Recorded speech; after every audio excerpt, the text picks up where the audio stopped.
जवाहर जी, आज प्रेस वार्ता बुलाई है, क्या विषय है आज आम आदमी पार्टी की ओर से जो प्रेस वार्ता का आयोजन किया गया?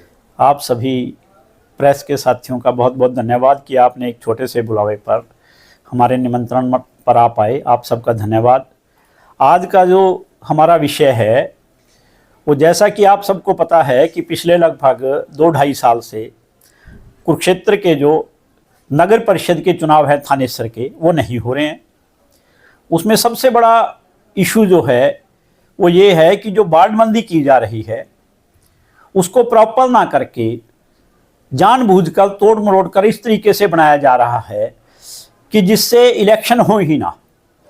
अब इसमें सरकार की क्या इच्छा है या इस वार्डबंदी को बनाने वालों की क्या इच्छा है, ये समझ से परे है। कैसे कि पहले, जैसा कि आप सबको पता है, 2023 में इसको चैलेंज किया था वार्डबंदी को। उस समय एक्ट के अकॉर्डिंगली 10% वेरिएशन हो सकती थी वोट में। जैसे उस समय 31 वार्ड थे, 31 वार्ड थे तो हम ये मान के चलें भी टोटल 3100 वोट हैं, तो हर वार्ड में 100 वोट होनी चाहिए। लेकिन डेविएशन 10 हो सकती है, 10% हो सकती है। तो एवरेज जो है एक वार्ड में 90 से लेके 110 तक जो है वोटर होने चाहिए। लेकिन उस समय इन्होंने क्या किया, कुछ वार्डों में 1900 और कुछ वार्डों में 6000 से ज़्यादा वोटर बना रखे थे। 3 गुना बना रखे थे। अब जो इन्होंने 14/12/2024 को थानेसर म्यूनिसिपल काउंसिल की, थानेसर नगर परिषद की जो वार्डबंदी से रिलेटेड इन्होंने नोटिफिकेशन जारी किया है, और उसके बाद 24 दिसंबर 2024 को जो वोटर लिस्ट जारी की है, जो ड्राफ्ट है वोटर लिस्ट का, उसमें यह देखने में आया है कि फिर इन्होंने वायलेशन की है 1977 एक्ट की, म्यूनिसिपल एक्ट 1977। वो एक्ट में इन्होंने 2023 में अमेंडमेंट कर दी। पहले 10% वेरिएशन हो सकती थी, अब इन्होंने अमेंडमेंट कर दी 20% वेरिएशन हो सकती है। लेकिन 20% वेरिएशन को भी ना ध्यान में रखते हुए इन्होंने जानबूझ के कुछ वार्डों में वोटर जो हैं वो 3000 या उससे कम है, और कुछ वार्डों में 4 से ज़्यादा वार्डों में 6000 या 5900 वोटर हैं। यहाँ पे भी अगर देखा जाए वो वेरिएशन वो एवरेज से 20% ना होके 20% एवरेज अगर हम लेते हैं, टोटल नगर परिषद थानेसर की जो जनसंख्या है वोटर लिस्ट के अनुसार 1,35,000 समथिंग है। अगर उसको हम 32 वार्डों में डिवाइड करते हैं तो वह 4230 आती है पर वार्ड। 4230 में अगर हम 20% की डेविएशन लेते हैं तो लगभग 850 वोट ऊपर नीचे होने चाहिए। और 850 का मतलब है कि एक वार्ड में जो वोटर हैं वो लगभग 3400 और मैक्सिमम जो है वो 1600 मिला के 5000, 3400 से लेके 5000। लेकिन इन्होंने क्या कर रखा है कि इन्होंने कुछ वार्डों में 3000 और कुछ वार्डों में 5900 या 6000 या 5200, 5300 इस तरह से वार्ड बना रखे। आज हम उपायुक्त महोदय से मिलने गए थे उनको ज्ञापन देने। आज हम म्यूनिसिपल कमिश्नर अपना कुरुक्षेत्र को भी मिलने गए थे, लेकिन वो दोनों जो हमें कार्यालय में नहीं मिले। पता चला कि उपायुक्त महोदय जो है वो चंडीगढ़ गए हुए हैं और मैडम गई हुई हैं, और जो म्यूनिसिपल कमिश्नर हैं पंकज सेतिया जी वो भी कार्यालय में नहीं मिले। तो हम दोनों के ऑफिस में वहाँ अपना जो रिप्रेजेंटेशन है, इसकी जो वायलेशन है एक्ट की, वो देने के लिए आज हम सीट करवाए, क्योंकि आज लास्ट डेट थी। तो हमारी सरकार से ये अपील है, हम ये चाहते हैं, अधिकारियों से भी कहना चाहते हैं कि फेयर इलेक्शन करवाने के लिए जो एक्ट कहता है, एज पर एक्ट आप जो है वो डिलिमिटेशन करो, वार्डबंदी बनाओ, और एज पर एक्ट ही जो वोटर हैं उनकी डेविएशन जो है वो 20% से ज़्यादा नहीं होनी चाहिए। ये हमारा कहना है। तो गोयल जी, जैसे आपने कहा कि आज लास्ट डेट थी, लास्ट डेट इस वार्डबंदी में तो आपत्तियां मांगी नहीं गई थी? लास्ट डेट इसलिए मांगी गई थी कि टोटल जो वोटर लिस्ट पे अगर किसी को ऑब्जेक्शन है, हाँ जी, वोटर ठीक है ना, हाँ जी, वोटर लिस्ट पे ऑब्जेक्शन है। लेकिन समस्या ये है कि जो डिलिमिटेशन की, जो वार्डों की बाउंड्रीज निर्धारित की, उस बाउंड्रीज के अकॉर्डिंगली इन्होंने वोटर लिस्ट इशू की।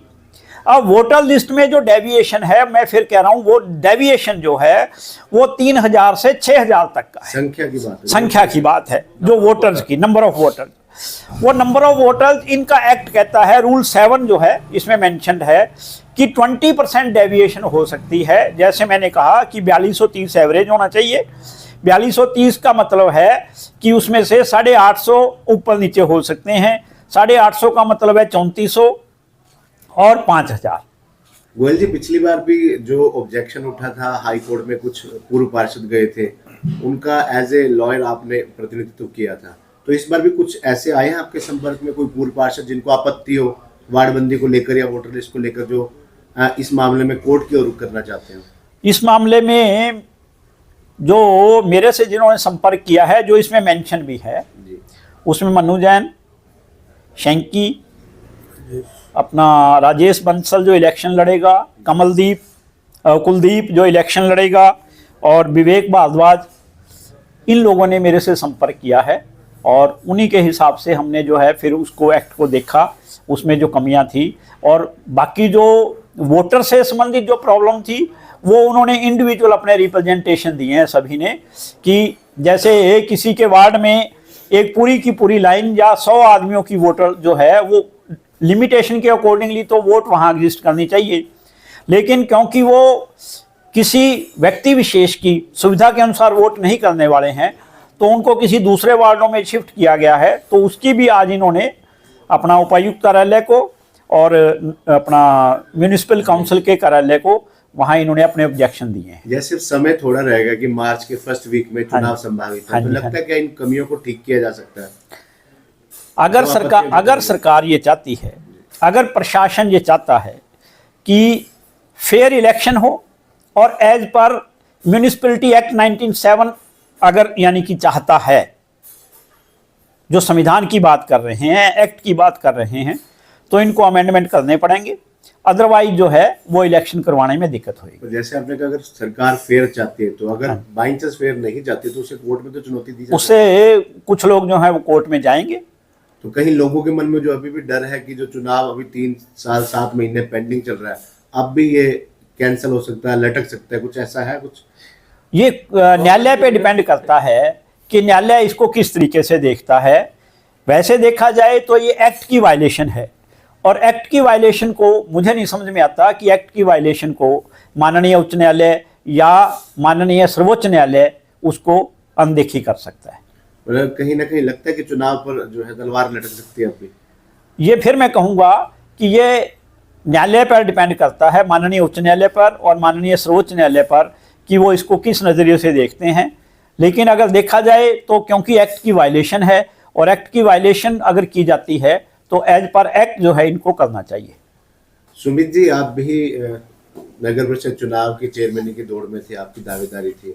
जवाहर जी ने जो विषय रखा है आम आदमी पार्टी की ओर से, इसको लेकर आप क्या कहना चाहते हैं? देखिए, जवाहरलाल गोयल जी पहले दिन से सरकार जो अपने प्रशासन से हथकंडे अपनाती है, जब सरकार के लोगों को, सत्ता के लोगों को ये दिख जाता है कि अब उनकी दाल नहीं पकने वाली, उनके किए हुए घोटालों की पोल खुलेंगे जब नए लोग सत्ता के अंदर आएंगे, नगर परिषद में बैठेंगे, तो उन्होंने पूरा प्री प्लान्ड तरीके से वार्डबंदी के अंदर अपनी मनचाही करी, वोटों के अंदर अपनी मनचाही करी, जिसका पर्दाफाश तमाम राजनीतिक पार्टियों ने माननीय न्यायालय के अंदर रखा, और न्यायालय ने भी उस चीज के ऊपर स्टे लगा के इस चीज को निर्धारित करने को बोला कि आप अपनी वार्डबंदी ठीक करें।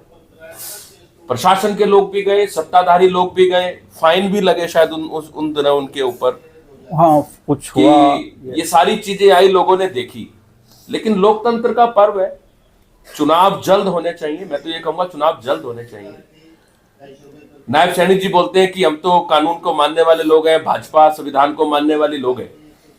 तो भाजपा के लोगों को न्यायालय से जो चीज मिलती है उसको भी मानना चाहिए। अगर उसके अंदर ये रूल लिखा है कि आप 20% ही बढ़ा सकते हैं या 10% ही बढ़ा सकते हैं, आप अपनी सत्ता की लालसा में आके उसके परसेंटेज ना बढ़ाएं और जल्द से जल्द इस वार्डबंदी को ठीक करें। आम आदमी पार्टी के जो पुराने यहाँ कार्यकर्ता हैं, पदाधिकारी रहे हैं, उनमें कुछ एक नाम है मुख्य रूप से, चाहे आपका नाम हो, जवाहर जी का नाम हो, विशाल कुबड़ का नाम हो, सुरेंद्र मित्तल बिट्टू का नाम हो, जो पुराने पार्टी के गठन से अब तक लगातार पार्टी के साथ जुटे हुए हैं।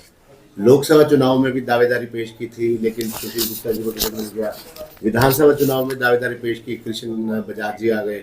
अब थानेसर नगर परिषद की चेयरमैन रिजर्व हो गई है, तो ऐसे में आप में से किसी का दावा नहीं, देखिए, तो अब चेयरमैन के लिए कैंडिडेट आम आदमी पार्टी की तरफ से तैयार है? आम आदमी पार्टी या तलाश 32, शुरू हो गई? मैं आपको बता देता हूं, आम आदमी पार्टी 32 के 32 वार्डों में पूरी मजबूती के साथ चुनाव लड़ेगी। चेयरपर्सन का भी चुनाव पूरी मजबूती के साथ लड़ा जाएगा, जिस मजबूती के साथ आम आदमी पार्टी लड़ती आई है। और ये सवाल जो आपने हमसे पूछा कि आपकी पार्टी में पुराने चेहरे हैं और ये नहीं है, मैं चाहूंगा ये सवाल आप भारतीय जनता पार्टी से पूछो, जो देश की सबसे पुरानी पार्टी है। उनके नेताओं से पूछो।